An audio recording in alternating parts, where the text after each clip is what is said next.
नमस्कार. चर्चासत्राच्या दुसऱ्या सत्रात मी सर्व व्यासंगी वक्त्यांचे, रसिक श्रोत्यांचे आणि संगीतप्रेमी विद्यार्थ्यांचं मनपूर्वक स्वागत करते. आपण आता द्वितीय सत्राला सुरुवात करतोय. या सत्रामध्ये प्रथम डॉक्टर हेमंत देसाई आपल्याशी संवाद साधतील. डॉक्टर हेमंत देसाई हे पद्मभूषण विदुषी अन्नपूर्णा देवी यांचे ज्येष्ठ शिष्य आहेत. अन्नपूर्णा देवी यांच्याकडून त्यांनी पारंपरिक मैहर ध्रुपद शैलीमध्ये सतार वादनाचे धडे घेतले आहेत. तसंच अन्नपूर्णा देवींकडून त्यांनी सूरबहार या वाद्याचं देखील थोडंफार शिक्षण घेतलं आहे. अन्नपूर्णा देवी यांच्याकडे शिकण्यापूर्वी त्यांनी पंडित कार्तिक कुमार यांच्याकडे सतारवादनाचं शिक्षण घेतलं. तसंच बिनकार उस्ताद मोहम्मद खान आणि उस्ताद इम्रत खान यांच्याकडे आणि पंडित रविशंकर यांच्या मुंबईमधील किन्नर स्कूल ऑफ म्युझिक येथेही सतारवादनाचं शिक्षण घेतलं आहे. सुरुवातीच्या काळात त्यांनी श्रीमती नीलाताई नागपूरकर यांच्याकडे गायनाचंही प्रशिक्षण घेतलेलं आहे. त्यांनी इलेक्ट्रिकल इंजिनिअरिंग आणि कम्प्युटर सायन्समध्ये डॉक्टरेट मिळवलेली आहे. युनिव्हर्सिटी ऑफ कॅलिफोर्निया बर्कले येथे त्यांनी नियंत्रण सिद्धांत आणि गणित विषयाचा अभ्यास केला आहे. सध्या ते त्यांचा वेळ संगीत शिकवणं आणि IT क्षेत्रात सल्लागार म्हणून काम पाहणं यात व्यतीत करतात. आता ऐकूया डॉक्टर हेमंत देसाई यांना. Right off the bat, I would like to thank Pandit Nityanandji, all the other trustees of Annapurna Devi Foundation, SNDT University Music Department, who have taken the pains to organize this wonderful session, I think. And thank you so much for inviting me to speak here. To begin with, there were some excellent presentations in the morning session. I mean, I have learnt a lot about Maihar Gharana just by sitting here in the morning session. And when Pandit Nityanandji first asked me to speak, I was not too keen on speaking. He asked me to speak on Maihar Gharana, and my response was that I really don't know too much about Maihar Gharana. If I say anything, I'd have to do research on it, and I'd do research using Google and other people. So I'd rather speak about something which I know about directly, direct knowledge. And he agreed that I can speak on what I had learned from Annapurna Devi.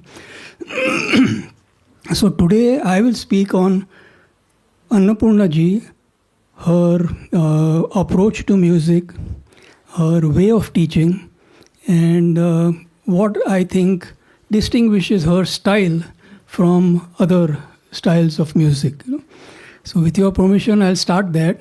I've also got my sitar here. It's here primarily for show purposes, but it's also there in case something is not clear and you want me to demonstrate it. But it's already unclear. I can tell you, Sandhya ji has done a superb job in the morning session. I mean, you'll find that what I have to say here is very similar to what she talked about and what Suresh has talked about. So yes, if required, I will certainly demonstrate it. But let's do the talk first. Okay.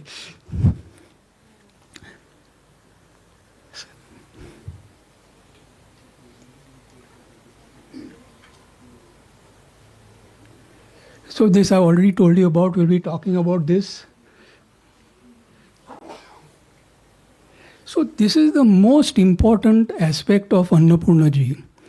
In her own words, संगीत एक साधना है और ये साज जो है वो यंत्र है. Having said this, I don't think I need to say anything more, but we need to speak about it. So she always used to say, रोज प्रैक्टिस करके रख देना, कुछ भी हुआ प्रैक्टिस होना चाहिए. आप पूजा करते हैं, हाँ. आप खाना खाते हैं, हाँ. तो ये पूजा के जैसे है. आप बजाइए, जितना हो सके उतना बजाइए, लेकिन रोज बजाना चाहिए. And that was the first promise that she extracted from me when I went to teach her, that never leave sitar. If you have other things, you perform your work, do everything. You may even in between stop for some time if you're not well or if you don't have the time, but never leave it. Come back in it. And that's what I have. I consider myself very fortunate to have gotten it from her, because that has made me. It's not California. It's not Berkeley. It's not electrical engineering. But it's this.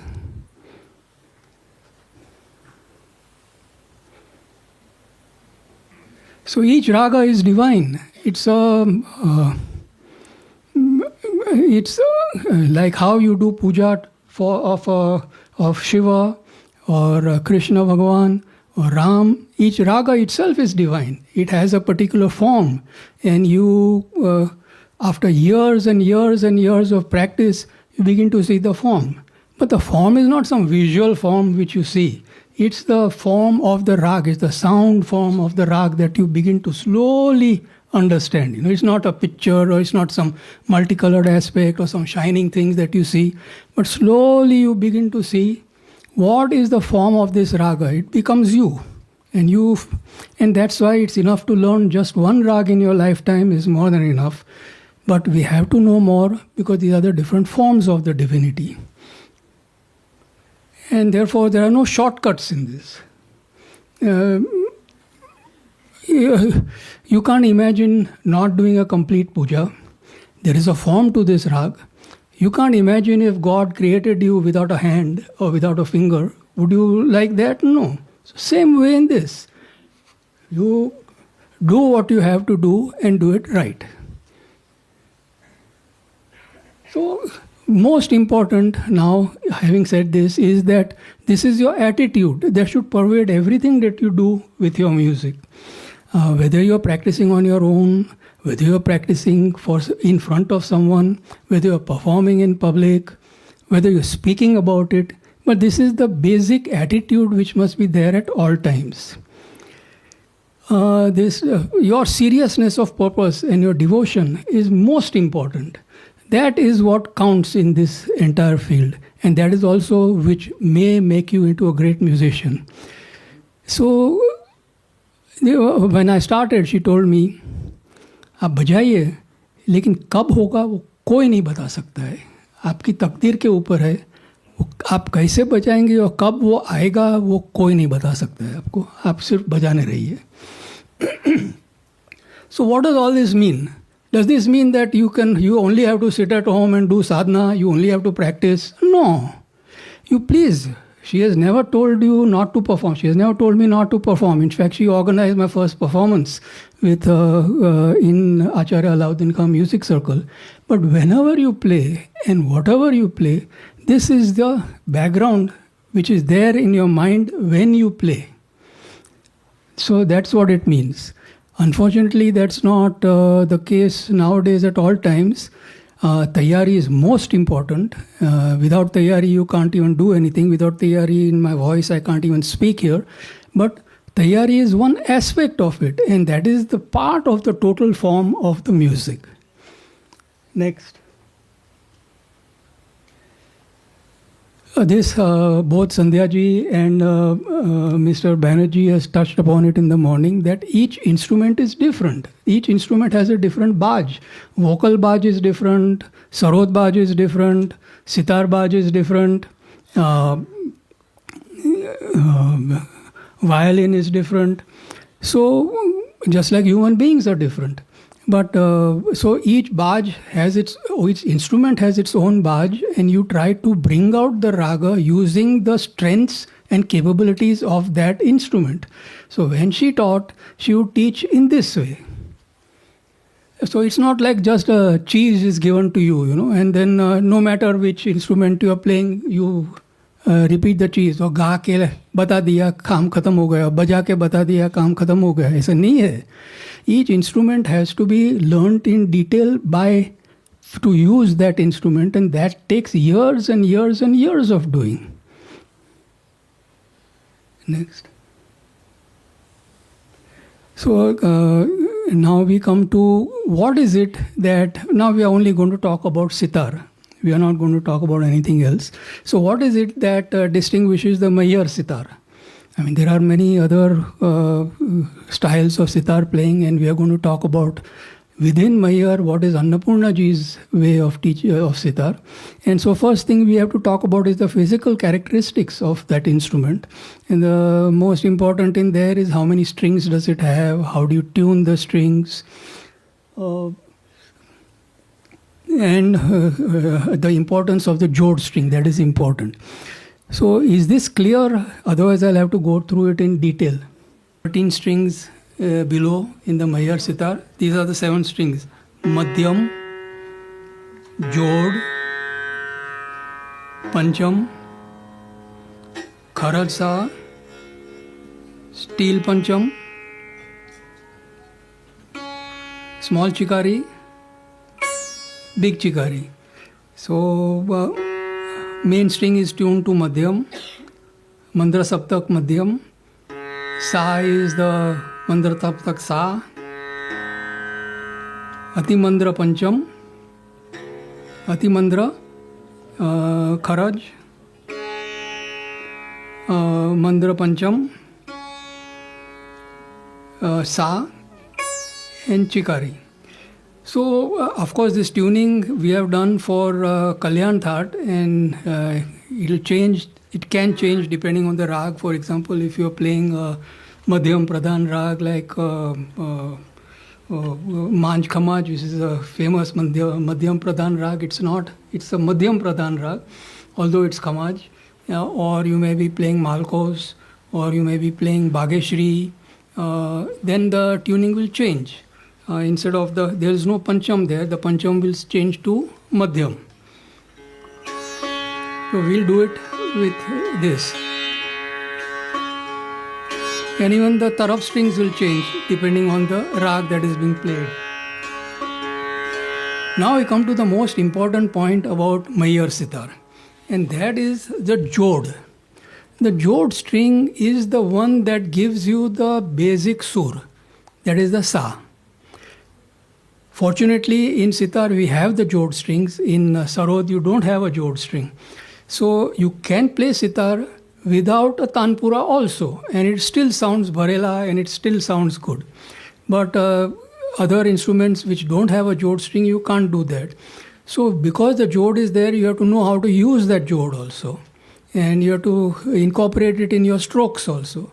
The most important thing is that the Jod is a fundamental string that sets the sur, basic sur, based on, and as we all know, Indian music is based on, it's not a chromatic system, but it's based on although there are all, if you put all the notes together, all the shrutis together, it will cover all the chromatic system as well. But the notes, everything is relating to a fundamental note, which is the Sa. Next. So what you should know is here, so because you have all these strings, they're not just for the sake of being there. You have to be able to play on them. And you have to be able to play what is right for them.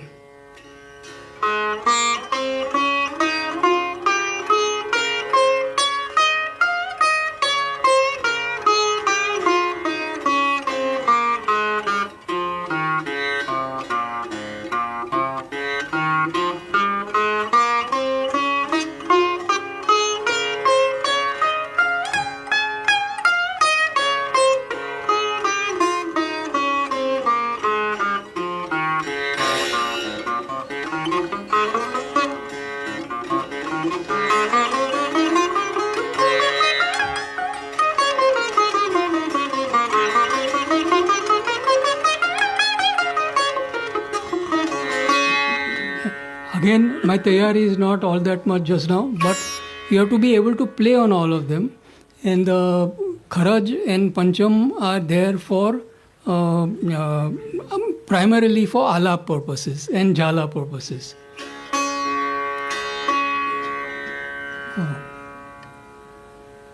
So I should have started in the slow speed and then picked up, but that's the way she teaches. Whatever you play, first play in slow speed, and all the teaching is done only in slow speed. And while you're practicing in that slow speed, concentrate on the tone, concentrate on the accuracy, concentrate on the overall sound quality of the note. Why do you do this? Because it has to sit in your head. And if you just do fast hand practice, it doesn't sit in your head. Sit in your head means not just physically sit in your head, but the note and the pattern has to be embedded in your head. Once that is done, then you can do whatever you want to do and play whatever you want to play. But if you only practice for taiyari purposes, then the essential qualities of the rag don't seep into your head. So you'll be playing, you'll be moving your fingers. And as she used to say, let the rag determine how your fingers move, not the other way around. And so if you practice only for taiyari, that's what happens. And you can make, you take shortcuts, you make compromises, and nobody can even make out that you've done that. Because it's going so fast. So even the audience, you're only looking at the outer form of it, So that is important. And practice for taiyari is different. Once you get this down very slowly with correct accuracy, the way she is satisfied, then she would go in for practice with taiyari. And practice with taiyari is very simple. You start with the base speed and double it. Then double that. Then double that. Keep going. That's your speed. Is as simple as that. So that's not what you start with. Okay. Next. Incidentally, that also tells you what Dugun Lai is all about, and that also sets your Lai in order. So important here is that because you have all these strings, you need to be careful what you strike. And a main point is that you are striking only that string which is supposed to be struck, on which the note is. Don't just strike all the strings like in a guitar. You're not supposed to. ये सब नहीं जमेगा इधर. Each string has to be struck because it is meant to be struck. And each note is played because it's meant to be played. And you only play the notes on that string. So I think Sandhya did a superb job of that in demonstrating that. Only exception is the Jod. We'll come to that later. And there's a second thing that most people, even seasoned musicians, go through, and that is pick up the sitar, कुछ idea आया है, so try करेगा. And that is now picking up the fashion also. ऐसा नहीं होता है. जो idea आएगा वो जो सीखा है उसमें से ही आइडिया नया आएगा और उसको बढ़ाना है और उसमें से नया आइडिया आएगा ही. So just to think that I have got a new idea and start going with that and think that this is something, this is not done in her style of teaching. Next.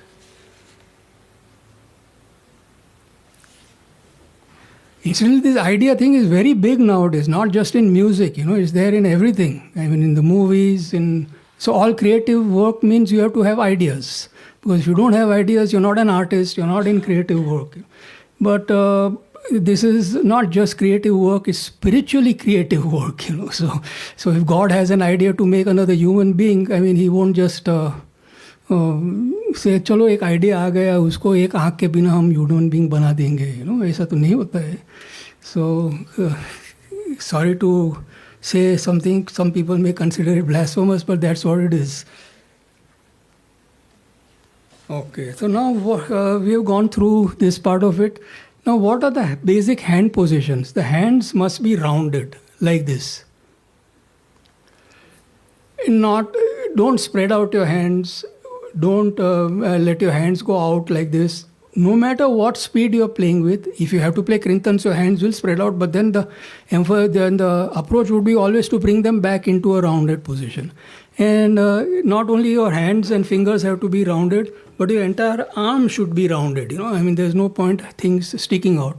And if you think about what was said in the morning about Drupad is a rounded form of music. There are no jhatkas, matkas, no things that go very rapidly from one to the other. So that is reflected in your physical form also while you are playing. It should be. So your hand should be rounded, what you say should be rounded, what music you play should be rounded. Don't go from one note to another rapidly. All that is incorporated. And the roundedness must be there in both the left hand as well as the right hand. Right hand ऐसा नहीं बजा सकते, एक उंगली से कभी मत बजाना, दो उंगली से कभी मत बजाना, पूरा हाथ से पूरी उंगली घूमनी चाहिए. Why is all this? Just for the sake of saying it? No. Because with this, your tone becomes different. The balance in your playing becomes different. And even physically, if your hands are stretched all the time while you're playing, it's a far more stretch on your muscles and far more stress and strain on your muscles while you're playing and your tendons. So it's even a more efficient way of playing. So this is her basic. Believe it or not, I used to, as you have heard, I had learned from several people and my hands were going all over the place. So I spent a year with her. So first fundamental thing, you have to forget everything that you have learned and you start fresh with me. So, okay, I really wanted to learn, so there's no question about denying that. First thing she did was for 1 year, tied my hands with rubber bands, tight rubber bands, and just play.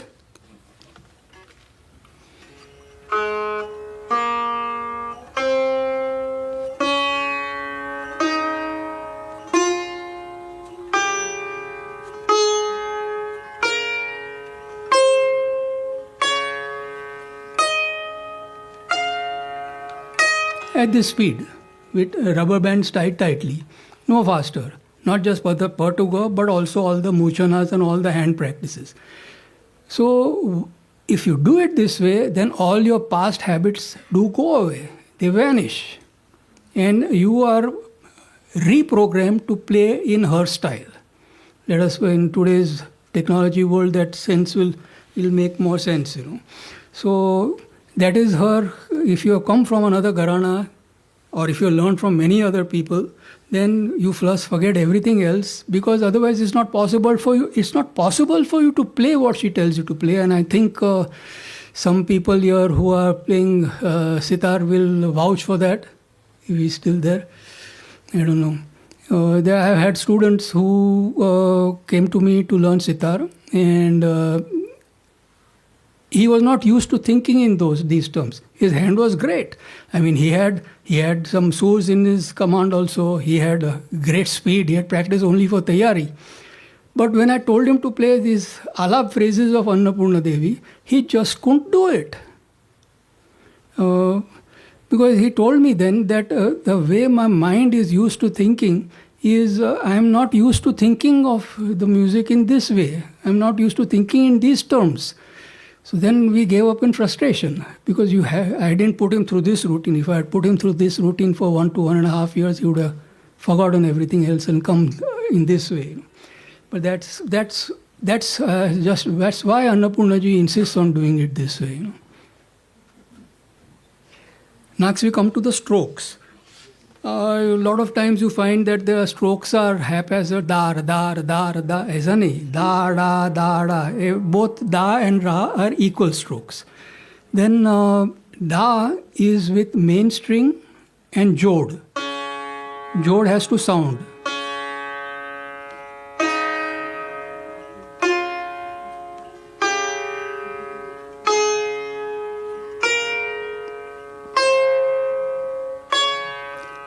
And ra is only main string.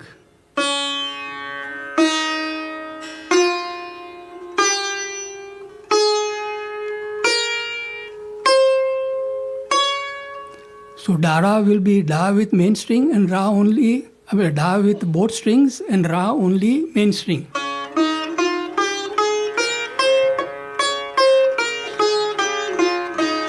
Not.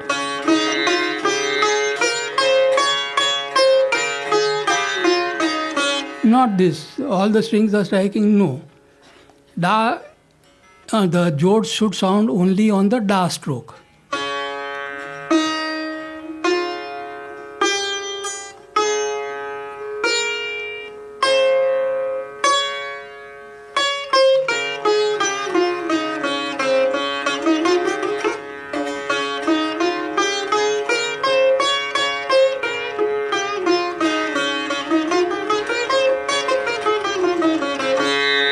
Okay.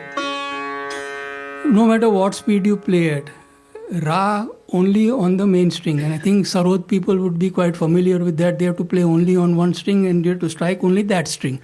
But it's easy to lose track of and lose control on the sitar, you know. And of course there's Diri. So Diri is...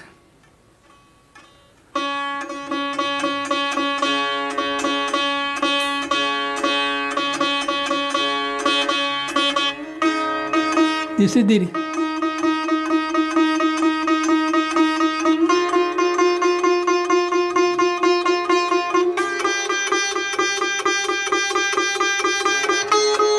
So on the Da stroke, the Jod string sounds. On the Diri strokes, only the main string sounds. So this is the basic training that you go through before starting any rag, you know. And you do all this because you want a certain tonal quality. You don't want to fill the entire sound with jankar. All this should be avoided. So next. So what is it that you play with all these strokes and all that? Well, this I'm sure most of you will be familiar with. She starts off only in Kalyan That, and the first thing you play is Murchanas. Per to per and back again.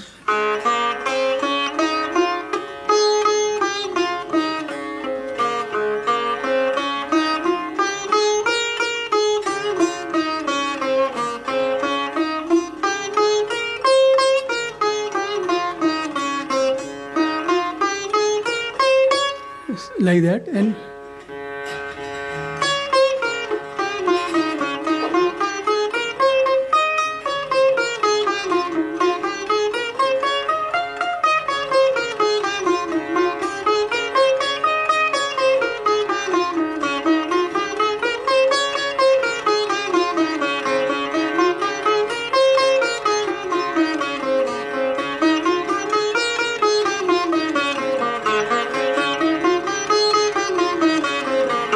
so what do you get out of playing these murchanas? Again, couple of things. One is your hand gets used to what does an octave sounds like.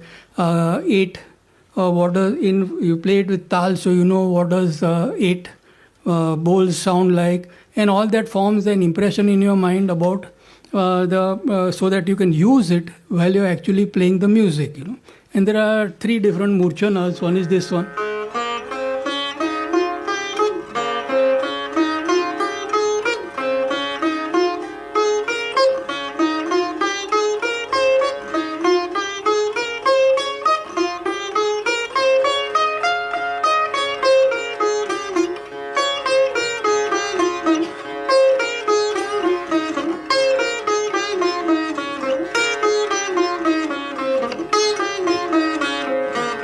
This is the second murchana. The third one.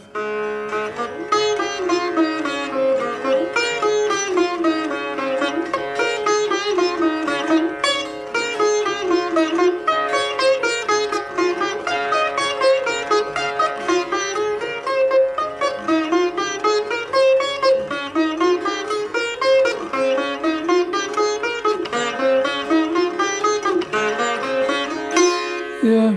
3 murchana, 3 different types of murchanas. Paltas, bowls and jala. So paltas basically 3, 4, 5, 6 and 7. There are lots of people who teach many different kinds of paltas. They can go on and on and on in paltas. In fact, you can have an entire course on paltas. But she teaches these basic 3 paltas, 3, 4, 5, 6, 7 paltas. And explicitly she told me this, that हम ऐसे ही सिखाएंगे आपको, जो भी कुछ complicated pattern बजाना होगा तो तान में बजाइए आप.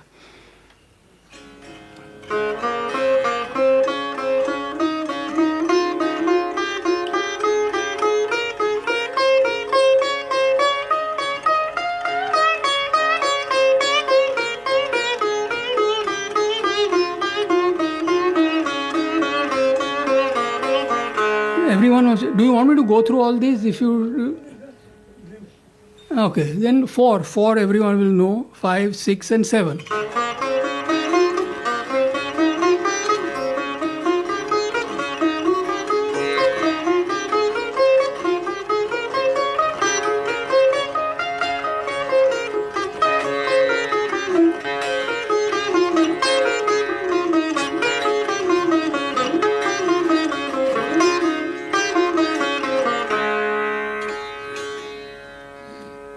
Kirtans, these are all parts of the Maihar Gharana tradition, which both Sandhya ji and everyone else.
So gamak, this is gamak, and that is the same when you practice fast.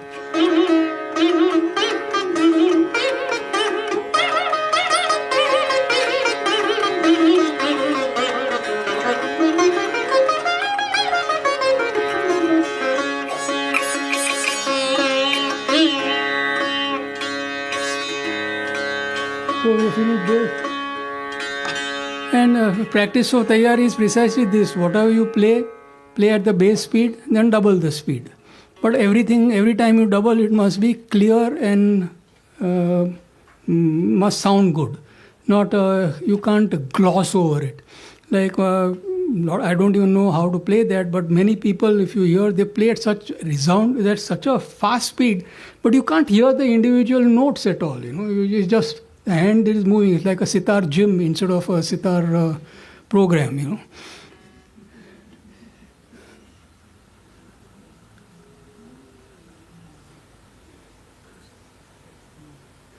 So this is basic hand practice and what she taught in hand practice. Then she will teach you each raga, and in each raga, she will teach you in exactly the same way in which you would perform it.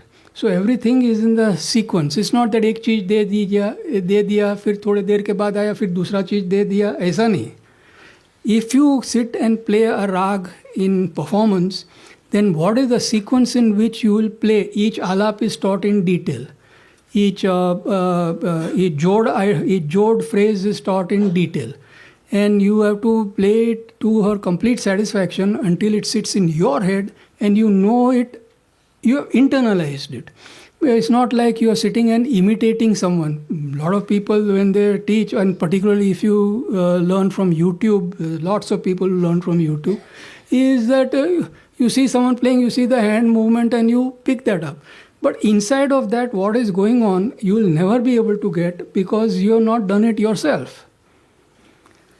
If you do it yourself, then you will know the insides and outs of it and you will know how to do it and what has to be done. If you're just imitating, it's an imitation. एक कान से आया, दूसरे कान से निकल गया या तो हाथ से निकल गया. Matter ends. And it's not even the correct thing that you may be playing. There are a lot of compromises that you do while you're imitating.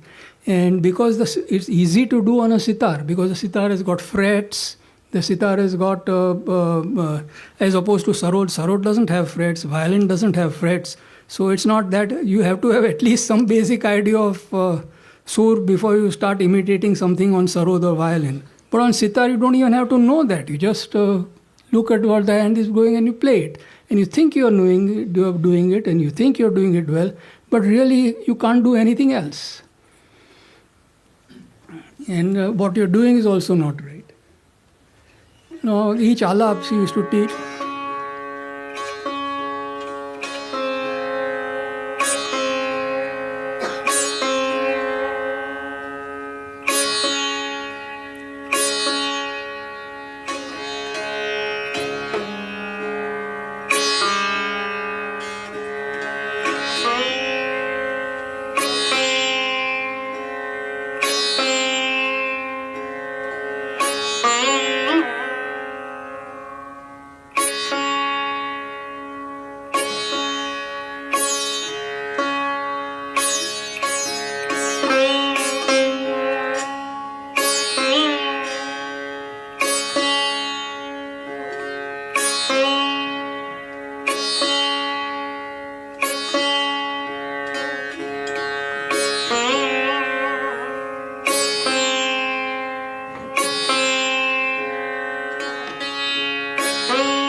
So that's the alap.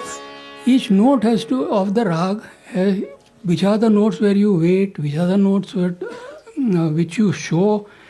In Yaman, of course, Ni, we all know, is the most important note. Pancham is the place for waiting. So you wait at the right notes, for the right amount of time, you show those notes and use those other notes to really bring out those notes. So her entire alap for every rag is like this, and there is no need to hurry, as Sandhya ji says. There's no need to rush through things and play.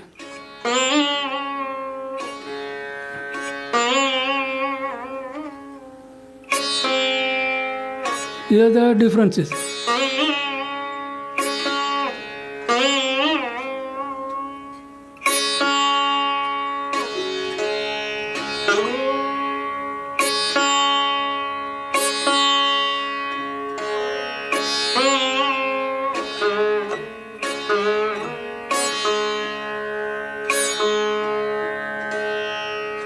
Now, the reason that happened is because I was not clear in my mind what I was going to play. So sometimes when you lose that concentration, your finger can slip. So that also shows the importance of why everything has to be clear in your mind when you are playing.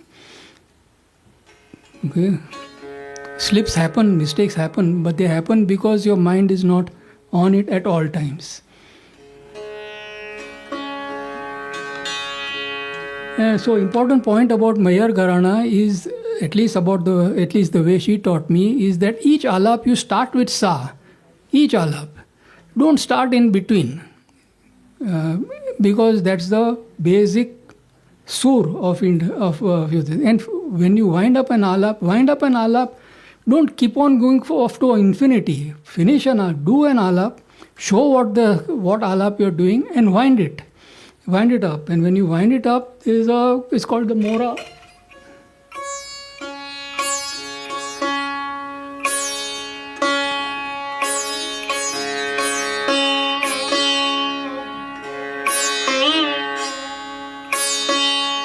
This is the way we wind up each alap, different gharanas have different moras for winding up an alap. They have very long moras, but we have a pretty short mora,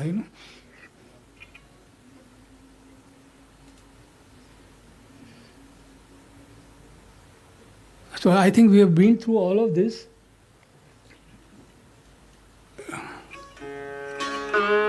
Pancham and Jod things.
So, without the Pancham, Kharaj Pancham and Kharaj Sa strings, you really can't play the Alap. It's not a technical point. That's the strength of the Maihar Gharana. And best Alap comes out on those strings, as does the Jod. So I think that is one point that we need to understand. There are Gharanas that don't have that. And they tune their sitars differently. But they say they are playing Alap. Yes, you are playing Alap. But this is the real Alap as far as we are concerned. The Mohara, what note you play? Sa, chick, chick, sani, sa, nire, ni, sa.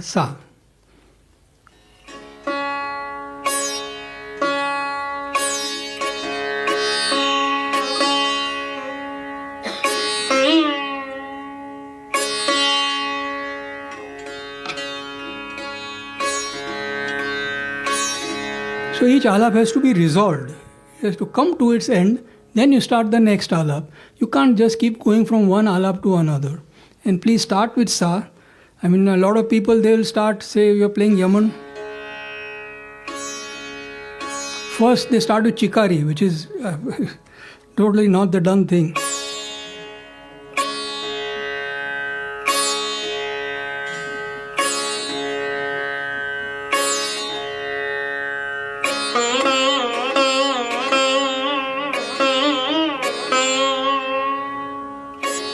It's not done in our Gharana. Okay.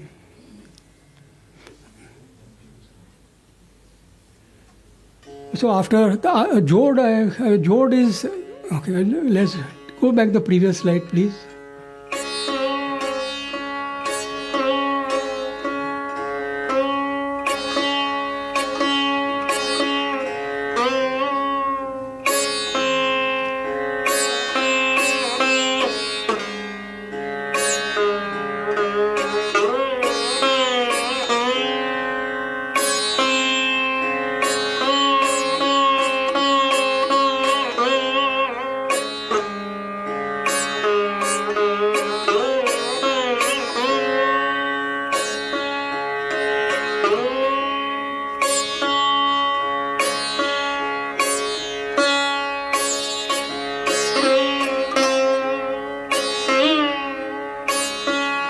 So this is Jod, and this is the speed for the Jod.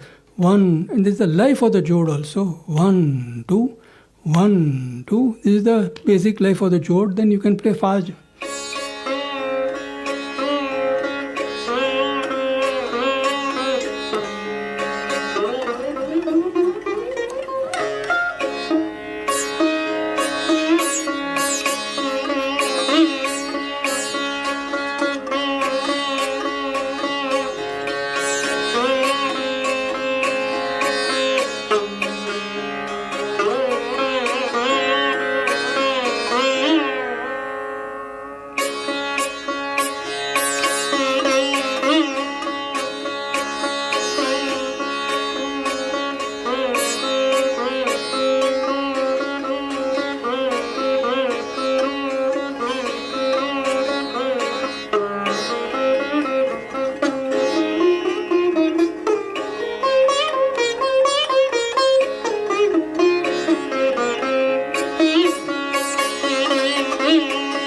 And Jod is primarily only da stroke.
So all of this is played in Jod also, and there has been some controversy regarding can you play in Jod. I have been taught that you can also play tihais and you can also play tans, and you have to play according to the trital. Yes, you can do that. So what is the tal of Jod? I checked when I was told this. I checked with Annapurna ji that is there any tal in Jod, and she explicitly told me Jod ka ek do, ek do, ek do. This is the tal for Jod. Yes, if you want, you can play an entire tan in Jod. Yes, if you want, you can play tihais in Jod.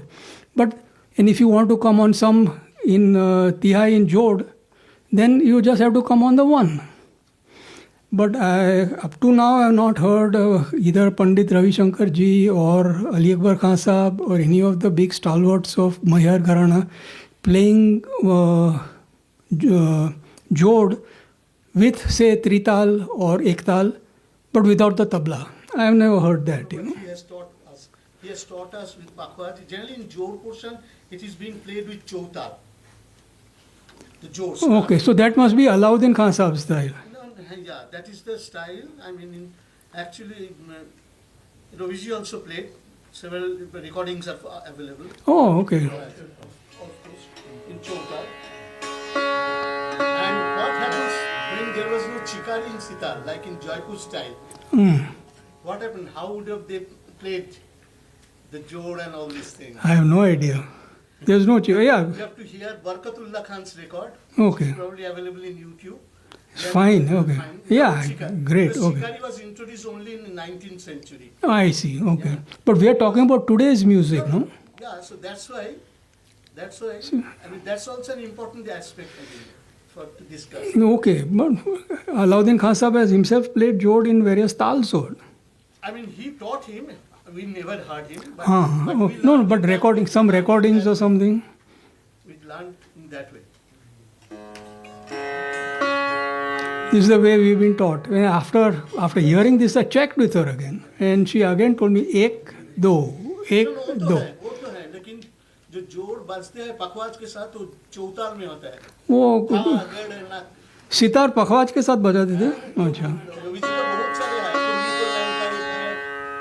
छाया कल्याण में recording है. My history stands to be corrected.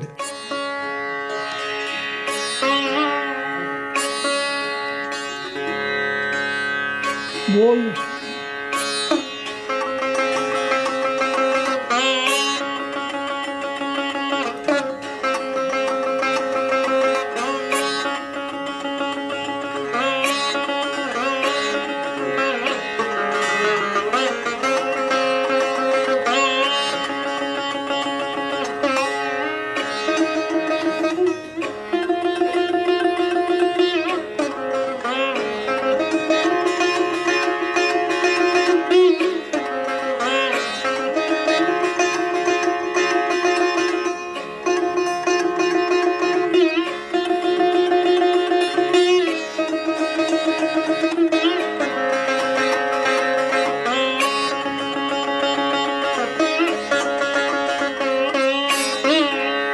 So this is the bowl which is played at the end of every jod and thokja.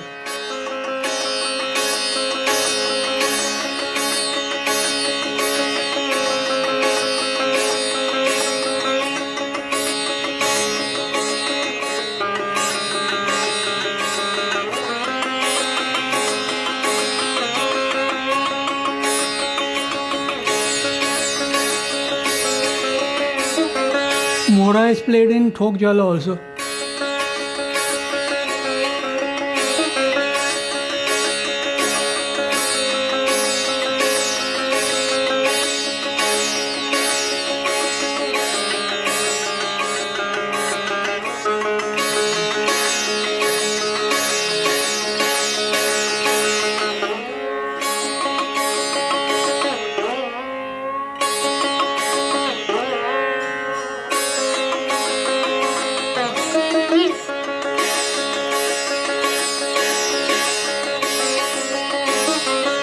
So this is the Thok Jala.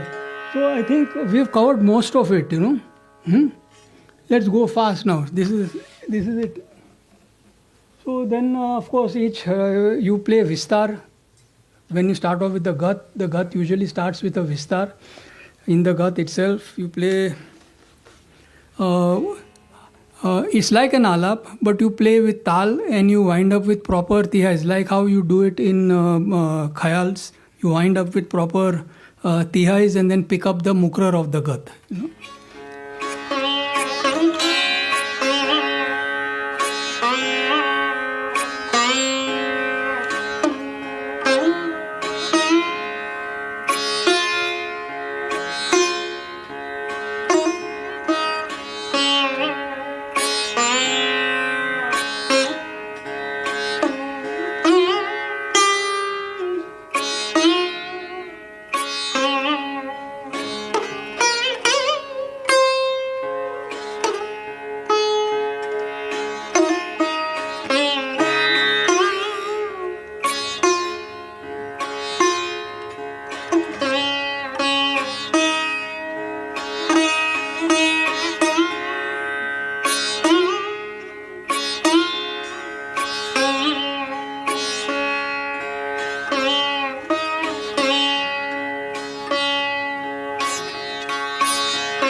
यहाँ लय से अलग हो जाने का.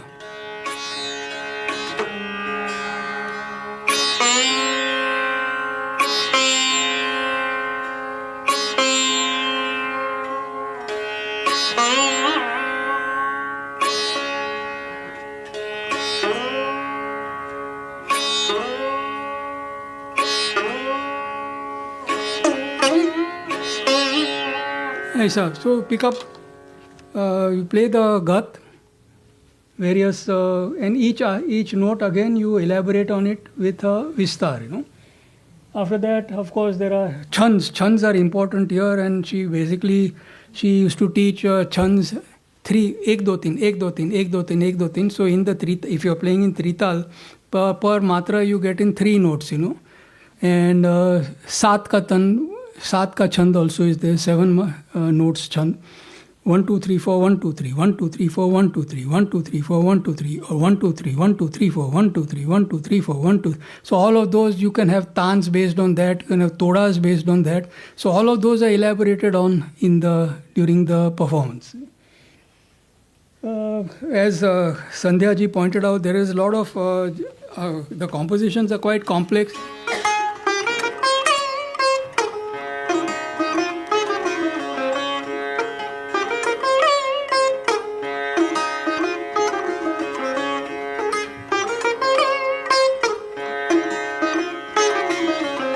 So there's the jamjama and krintan, and all of that is part of the gat.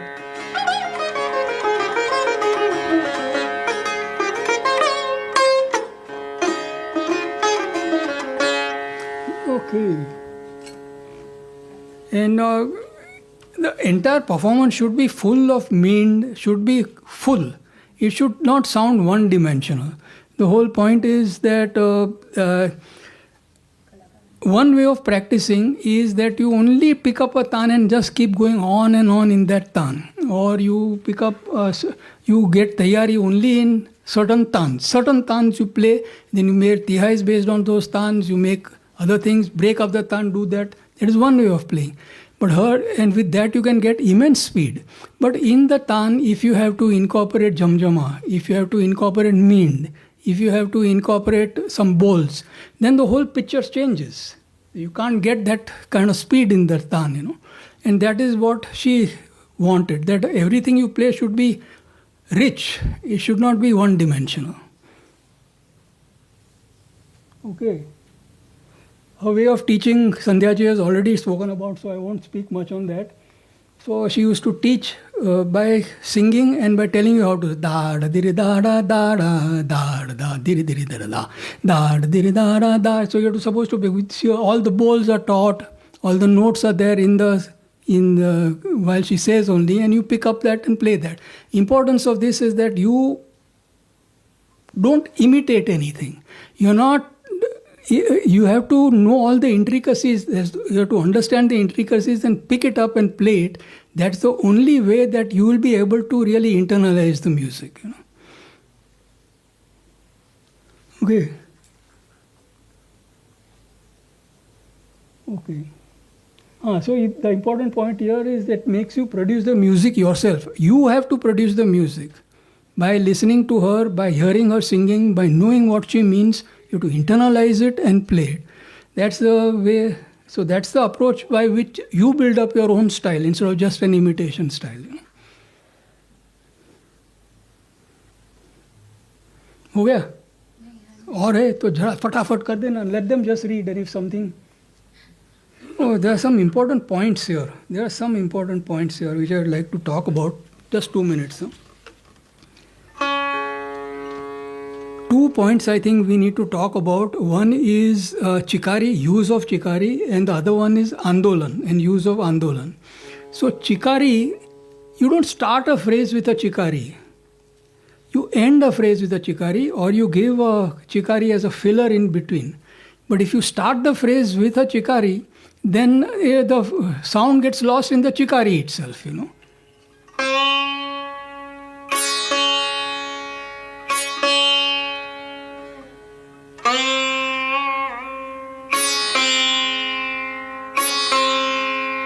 We are not starting with the chikari, so you don't do.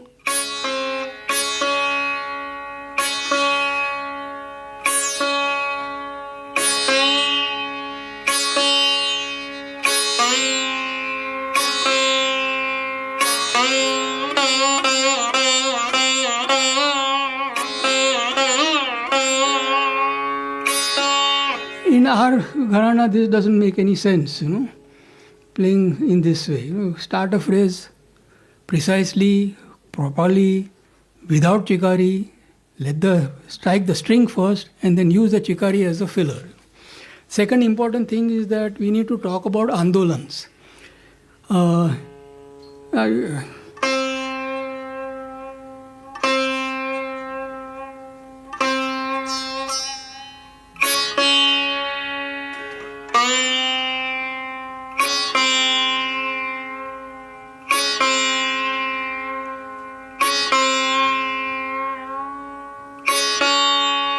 So take an andolan before you transition to the next phrase.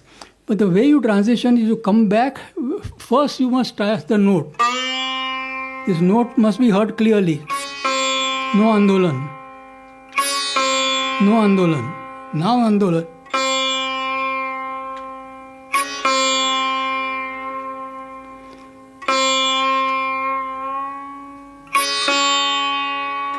So take the andolan, come back to the note which you are on, and then transition to the next note. So these are some techniques which are imbibed into you, and that's what brings the whole tonal quality and the seriousness and the depth into the music. Yeah. So you have to, all this you can read about. There's nothing much to demonstrate here. Fingers should follow the rag, all that. The last point here is important, that in Alap, if you can play an Alap without using any strokes at all, it's the best. But you can't do that, so you use as few strokes as possible, very few strokes. It should be, sound must be continuous and rounded.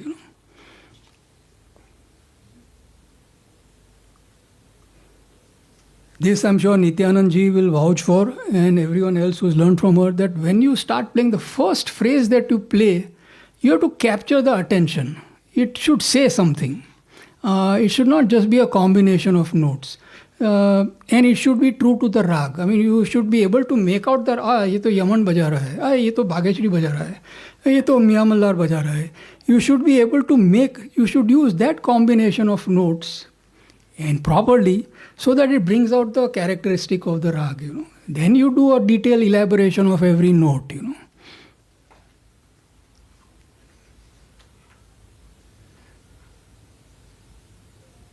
This is another one that some of my students found really great difficulty in, that a lot of our phrases are complex, even in Alap, where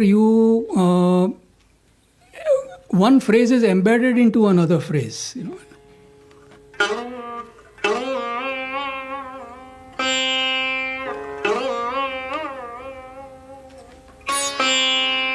And every part of it should be audible. You can't play.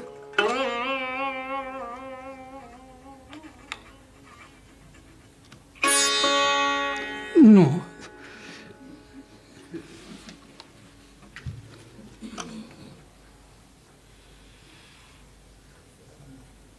This is an important point of Annapurna ji's insistence, that when you play sapat tan should dana dana ki taan honi chahiye.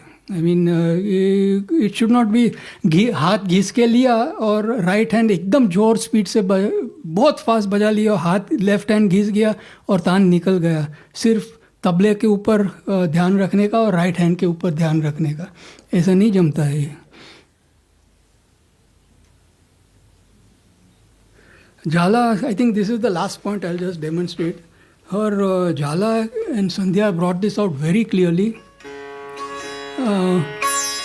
The left hand does its work and the right hand does its work. So left hand is doing Alap, actually is playing something like Alap and a lot of mean work in there, and the right hand is playing Jala. No emphasis on speed.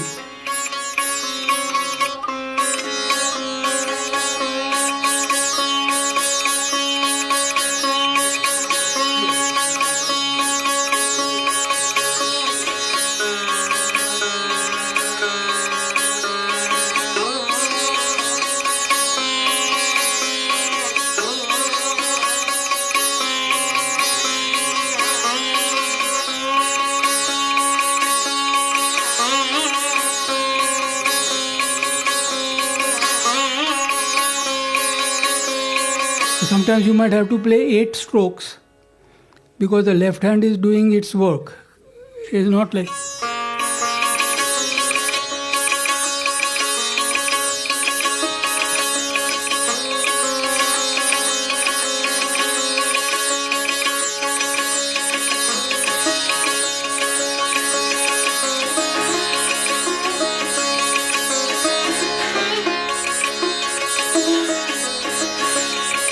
Not like that.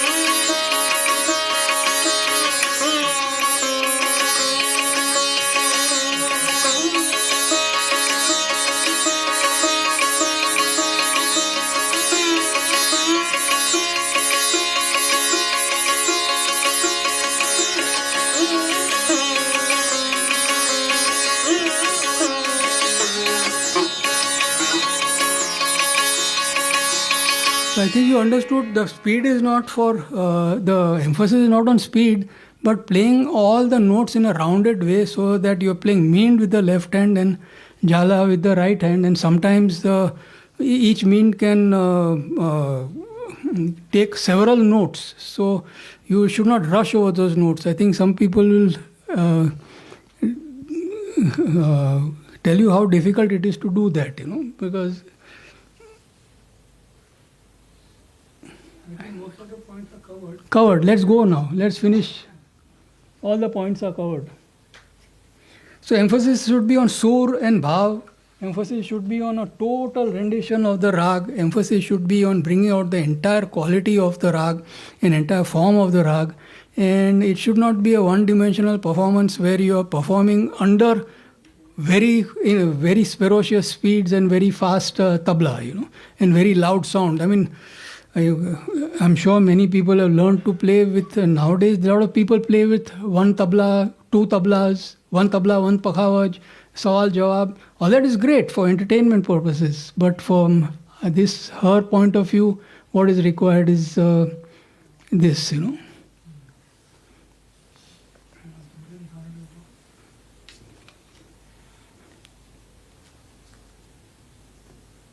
So sorry if I have bored you and overstepped my time considerably. Huh? Sorry? No, again, my hands require to be heated, warmed up, I have a question about your sitar, not about my Yeah, bolo. about your instrument. Yeah. It's unusual at the top. The cookies are Yeah, I did that. Yeah. You are absolutely right. I mean, these are guitar pegs that are fixed on top, but they're fixed as an extension. So if I ever want to remove them, I just remove these. They are just separate wooden pieces which are shaped and then screwed onto that, and they're screwed on only into exact spaces where the original pegs were. So I can remove them and then revert back to whatever I want to. But the reason I've done this is because it really helps in tuning. I mean, it stays there also. It stays there, it helps in tuning, and you can get a really fine tuning with that, Can I have a look later on? Yeah, sure, you're most welcome. The guy who did it for me lives in Mumbai only, Manish. Oh, I know him. I know him. Tell him to do it for you. He did a great job. In Maihar Gharana, you don't play murkis? You do play, yes, of course you play. But in the Dhrup, here I have not mentioned it, you are 100% correct. Of course you play murki, and particularly if you are playing thumri or a lighter rag, of course you will play murki. But since whole focus is, just now we have been talking about Dhrupad, and she of course she teaches murki, but if you think about it, the Dhrupad way of taking a murki is just a slow version of that murki.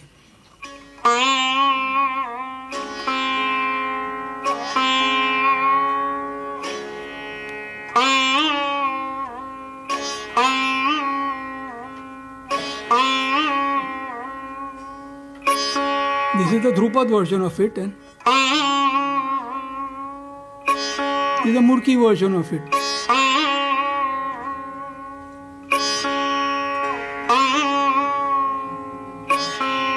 Dhrupad version.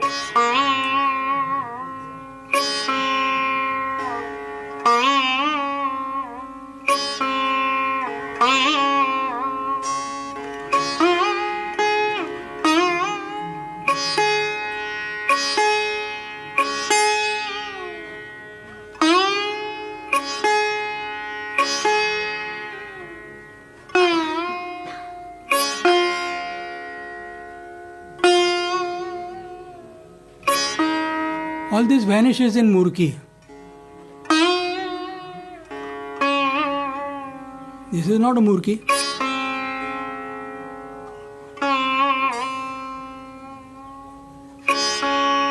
None of these are Murkis. But of course you play Murkis, and of course she never stopped you from playing Murkis, but depends on what you're playing and what is the effect that you want to create. Of course you play murkis. Murkis are the krintans. Krintans are a krintanic form of murkis. Yeah, I'll show it to you later on. Let the thing proceed. Sorry, Nityanand. Most sorry. Sorry about that.